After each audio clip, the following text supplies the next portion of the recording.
जय माता दी। आइए जानते हैं हम बसंत पंचमी क्यों मनाई जाती है। बसंत पंचमी की पौराणिक कथा, विद्यार्थियों की पढ़ाई में आ रही बाधा को दूर करने के उपाय। आइए जानते हैं। इस दिन से शीत ऋतु का जब समापन होता है तो बसंत का आगमन होता है। इस ऋतु में खेतों में फसलें लहला उठती हैं और फूल खिलने लगते हैं और हर जगह खुशहाली आती है। मान्यता है कि सृष्टि के रचयिता भगवान ब्रह्मा के मुख से बसंत पंचमी के दिन ही ज्ञान और विद्या की देवी माँ सरस्वती का प्रकाट्य हुआ था। आइए जानते हैं बसंत पंचमी की पौराणिक कथा। बसंत पंचमी को लेकर कई पौराणिक कथाएं प्रचलित है। मान्यता है कि सृष्टि रचयिता भगवान ब्रह्मा ने जीवों और मनुष्यों की रचना की थी। उन्होंने इस बात का ध्यान रखा कि वातावरण बिल्कुल शांत हो और इसमें किसी की वाणी ना हो। यह सब करने के बाद भी ब्रह्मा जी संतुष्ट नहीं थे।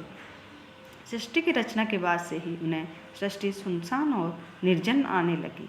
जब ब्रह्मा जी ने भगवान विष्णु जी से अनुमति लेकर अपने कमंडल से पृथ्वी पर जल छिड़का, कमंडल से धरती पर गिरने वाले जल से पृथ्वी पर कंपन हुए और एक अद्भुत शक्ति के रूप में चतुर्भुजी यानी 4 भुजाओं वाली सुंदर स्त्री प्रकट हुई।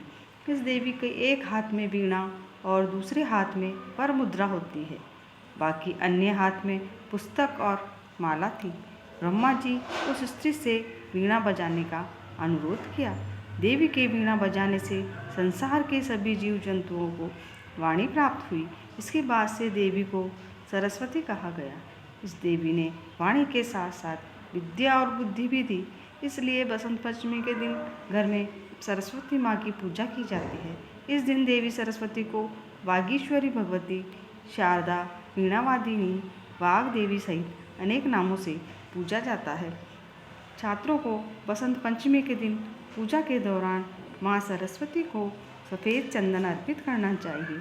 इसके साथ ही ओम ऐं सरस्वते ऐं नमः मंत्र का 108 बार जाप करना चाहिए।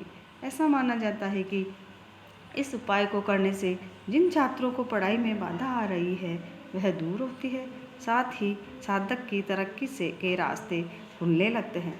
कहानी पसंद आई हो तो चैनल को लाइक, शेयर एंड सब्सक्राइब जरूर कीजिएगा। जय माता दी।